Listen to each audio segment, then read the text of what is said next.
నమస్తే, welcome to Leo. మనతో ఉన్నారు సీనియర్ జర్నలిస్ట్ కనకదుర్గ వడ్లవాణి గారు. మేడం నమస్తే. నమస్తే అండి. మేడం, అనంతబాబు ఎమ్మెల్సీ ఇష్యూ చూసాం.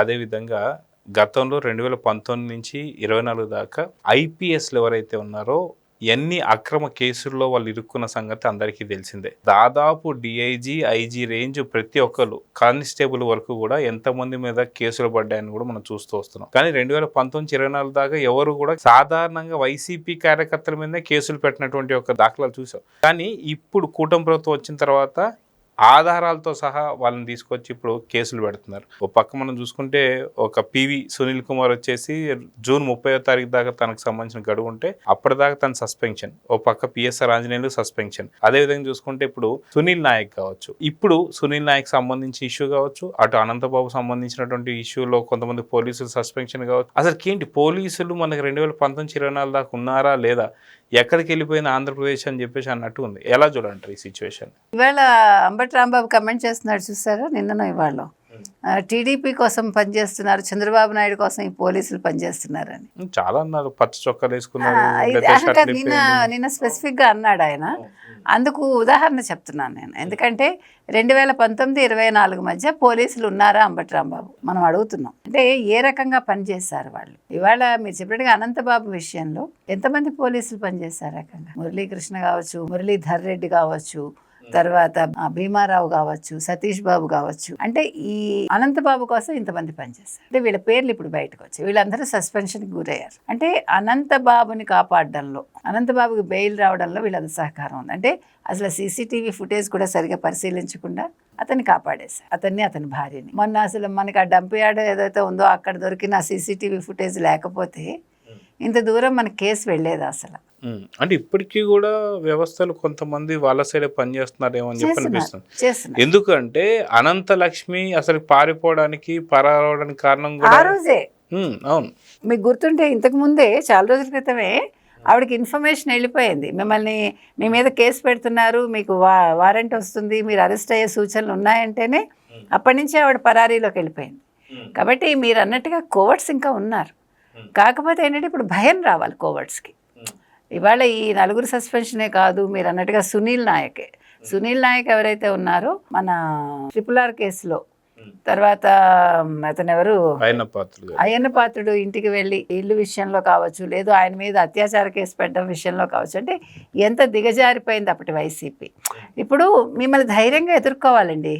ఒకవేళ మీ మీద నాకు కోపం ఉన్నా కూడా మీరు తప్పు చేస్తే ధైర్యంగా ఎదుర్కోకుండా మీ మీద అక్రమ కేసులు పెట్టడం, అసలు అత్యాచార కేసులు పెట్టడం ఏంటండి, ఎంత అసహ్యంగా ఉంది. వయసులో ఉండే వ్యక్తికి పోనీ ఆ వ్యక్తి ఎవరో చూపించారా ఇంతవరకు? ఈయన ఎవరి మీద అత్యాచారం చేయడానికి ప్రయత్నించారో అది కూడా తెలియదు ఆవిడకి. అంటే అంత అసహ్యంగా దిగజారి వైసీపీ ఎందుకు పని చేయాల్సి? ఇప్పుడు మీరు పని చేయడానికి వచ్చింది ప్రజల కోసం, కానీ అది వదిలేసి మీరు టీడీపీ మీద కక్ష పెట్టుకుని టీడీపీ వాళ్ళని మీరు టార్గెట్ చేసుకోవటం అనేది అంటే ఎంత మీరు దిగజారిపోయి రాజకీయాలు చేశారు. ప్రజలు ఎందుకు అది అప్పట్లో గుర్తించలేకపోయారు? లాస్ట్కి వచ్చేసి వాళ్ళకి విషయం అర్థమయ్యాక వాళ్ళు అంటే తెలివిగా ఆలోచించి అప్పటికైనా కూటమికి వేశారు. లేకపోతే ఇంకా ఎన్ని అట్రాసిటీస్ జరిగావో, ఇంకా ఎంత దోచుకునే వాళ్ళు ఆంధ్రప్రదేశ్ని ఇప్పటికీ మనకు అర్థం కాదు అసలు. అంటే మన ఊహకు అందనంత వెళ్తుంది అది. ఇవాళ మనకి కల్తీ నెయ్యి విషయంలో కావచ్చు, లేకపోతే మద్యం కుంభకోణం విషయంలో కావచ్చు, మరొకటి కావచ్చు. అంటే సిట్ ఎంత వేగంగా పనిచేస్తోంది, సుప్రీంకోర్టు తీర్పులు ఎంత చక్కగా వస్తున్నాయి, అందులో నిజాలు ఉండబట్టే కదండి ఇవాళ సుప్రీంకోర్టు కూడా న్యాయం వైపే మొగ్గు చూపుతున్నారు. అంటే ఇప్పుడు ఇవాళ మీకు అపోజిషన్లో ఉన్నామని అనుకుంటున్న వైసీపీ వాళ్ళకి గుండెల్లో రైళ్లు పరిగెడుతున్నాయి. ఇప్పుడు ఇంతమంది సస్పెండ్ అయ్యాక ఇవాళ అసలు అనంతబాబు ఎక్కడున్నారు, తర్వాత ఆవిడెవరు అనంత లక్ష్మీదుర్గ ఎక్కడున్నారు అనేది బయటికి రావాలి. అంటే వాళ్ళు పారిపోయారా విదేశాలకు ఏమన్నా, అది కూడా చూడాలి. లేదు గతంలో మనం గుర్తుందా మీకు, వాసుదేవరెడ్డిని బెంగళూరులో వెతికితే దొరుకుతాడన్నాను నేను. అట్లా ఏమైనా చుట్టుపక్కల దొరుకుతారా, లేదా యలహంక ప్యాలెస్లో ఏమైనా దాచిపెట్టాడా? అసలు ఎందుకు అంత ప్రేమ అనంతబాబు మీద ఎవరు జగన్మోహన్ రెడ్డికి? అంటే తప్పులు చేసిన వాళ్ళ మీద ఎందుకు ఆయనకి ప్రేమ వస్తుంది? ఇప్పుడు ఒక ముఖ్యమంత్రిగా పనిచేసిన వ్యక్తి తప్పు జరిగితే దాన్ని ఖండించాలి, వాళ్ళని దూరంగా పెట్టాలి, లేదు వాళ్ళని చట్టానికి అప్పచెప్పాలి. అది చేయకుండా చట్టాన్ని ఆయన చేతుల్లోకి తీసుకుని వాళ్ళని కాపాడాలనుకోవటం అది ఒక సైకో మనస్తత్వానికి నిదర్శనమే కదా అది.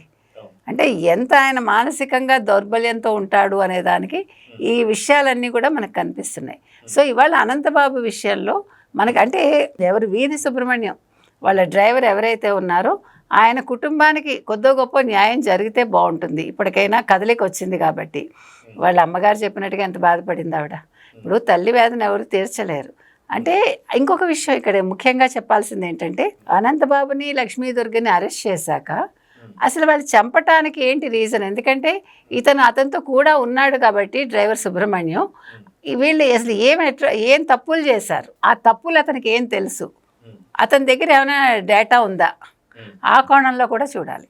అంటే ఇంకా అనంతబాబు ఎలాంటి తప్పులు చేశాడు, ఎవరెవరిని మోసం చేశాడు, లేకపోతే అసలు ఏ రకంగా ఇన్వాల్వ్ అయ్యాడు, అంటే హవాలాల్లో ఉన్నాడా, ఆడవాళ్ళ విషయంలో ఉన్నాడా, హత్యలు చేశాడా, ఈ అంశాలన్నీ బయటకు రావాలి. అది ముఖ్యంగా పోలీసులు దాని మీద దృష్టి పెట్టాలి. అంటే అతను అరెస్ట్ చేస్తే అయిపోదు, అరెస్ట్ చేసి అసలు సుబ్రహ్మణ్యం చావుకు వెనకాల ఉన్న కారణాలని వెలికి తీయాలి. అది మనం చెప్తున్నాం. అయితే అదే కాకుండా మనం చూసుకుంటే పోలీస్ డిపార్ట్మెంట్ని కావచ్చు, ఐఏఎస్ ఆఫీసర్ని కావచ్చు, లేదా తిరుమల తిరుపతికి సంబంధించినటువంటి కల్తీ నెయ్యిలో కావచ్చు, సైంటిస్టులను కూడా దీంట్లో కేసుల్లో బనాయించాడు జగన్మోహన్ రెడ్డి. వాస్తవానికి జగన్మోహన్ రెడ్డిది ఒక భారీ కుట్ర బయటపడిందేమో అని చెప్పి అనిపిస్తుంది నాకైతే. ఎందుకంటే అటు పోలీసుల్ని, ఐఏఎస్ ఆఫీసర్ని, ఐపీఎస్ ఆఫీసర్ని, సైంటిస్టులని ఎవరు దొరికితే వాళ్ళని ఏదైతే స్కామ్ జరుగుతుందో ఆ స్కామ్లలో వాళ్ళని ఇన్వాల్వ్ చేసి అక్కడ ఏంటంటే వాళ్ళకి ఎంతో కొంత అప్పటికి ముట్ట చెప్పి అక్కడ వాళ్ళు ఏం చెప్తున్నాడు, ఇక్కడ వీళ్ళు ఇరికిచ్చి వాళ్ళు ఇరికితే ఖచ్చితంగా ఇంకా కేసు గురించి ఆయన చెప్పరు అన్నట్టుగా తీసుకొస్తున్నాడు. అంటే కేసు వాళ్ళపైన కూడా ఉంటే వాళ్ళు దాన్ని బయటికి రానియకుండా, అదే జగన్మోహన్ రెడ్డి 30 ఏళ్ళ పాటు ఉంటాడు కాబట్టి 30 ఏళ్ళ పాటు కంప్లీట్గా రక్షిస్తాడని చెప్పేసి దాని మీద తీసుకెళ్లారా, లేదంటే ఇది ఒక పెద్ద భారీ కుట్ర కింద చూడాలంటే ఏం చెప్తారు? అన్ని రకాలు మీరు అన్నట్టుగా ఒక భారీ కుట్ర ఓ పక్క, మరో పక్క 30 ఏళ్ళు అనేది బాగా వాళ్ళకి ఇంజెక్ట్ చేశారు వాళ్ళ మనసుల్లో. అది ఇంజెక్ట్ చేశాక వాళ్ళు ఏమనుకున్నారంటే, ఇప్పుడు మన మాట వినకపోతే వీళ్ళే మళ్ళా వస్తారు, మనకి ముప్పు అది అని అనుకుని లొంగిపోయారా? అంటే ఆశ అనేది ఉంటుంది కదా మనిషికి, ఆ ఆశతోటి లొంగిపోయి వాళ్ళు ఇన్ని తప్పులు చేశారా? ఇవాళ అంటే వాళ్ళు ఊహించలా, ఈ కూటమి వస్తుందని ఊహించలేదు, కూటమి వచ్చాక అసలు లడ్డు మీద ఇంత దృష్టి పెడతారని కూడా ఊహించుండరు వాళ్ళు.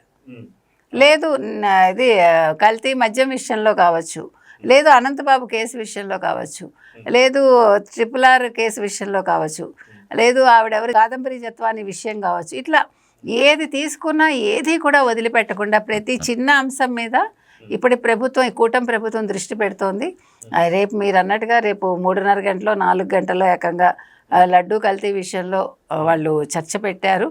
కాబట్టి ఇంకా ఈ అంశాలన్నింటి మీద కూడా అసెంబ్లీలో చర్చ జరగాలని మనం కోరుతున్నామండి. రేపు ఒక్క కల్తీ లడ్డూనే కాదు, కల్తీ మద్యం కావచ్చు, అనంతబాబు విషయం కావచ్చు, RRR విషయం కావచ్చు, జత్వాని విషయం కావచ్చు, ఇంకా మనకు తెలియని అంశాలు ఇంకేమున్నాయో అవన్నీ కూడా వెలికి తీసి చర్చలు పెట్టాలని కోరుతున్నది. అంటే ప్రజల్లోకి వెళ్ళాలి, ఇవన్నీ ప్రజలకు తెలియాలి, అసలు వాళ్ళు చేసిన తప్పులేంటి, కూటమి ప్రభుత్వం ఎంత న్యాయబద్ధంగా వెళ్తోంది అనేది తెలియాలంటే వీళ్ళు చర్చలు ఇంకా బాగా విస్తారంగా పెట్టాలి. సో చూద్దాం మేడం, జగన్మోహన్ రెడ్డికి సంబంధించినటువంటి ఆయన ఆడుతున్నటువంటి ఈ కుట్రలో అటు ఐఏఎస్లు, ఐపీఎస్లు, సైంటిస్టులు ప్రతి ఒక్కరు బలవుతూనే వస్తున్నారు. జగన్మోహన్ రెడ్డి ఏం చేస్తున్నాడని గమనించిన తర్వాతే ఆయన 151 నుంచి 11 స్థానానికి పడిపోయిన తర్వాత కూడా మళ్ళీ ఇదే రకమైన కుట్రను కొనసాగిస్తున్నారు. కానీ రానున్నటువంటి భవిష్యత్తు ఎలా ఉంటుందో చూద్దాం మరి. నమస్తే. నమస్తే. Please subscribe to Leo news for more videos.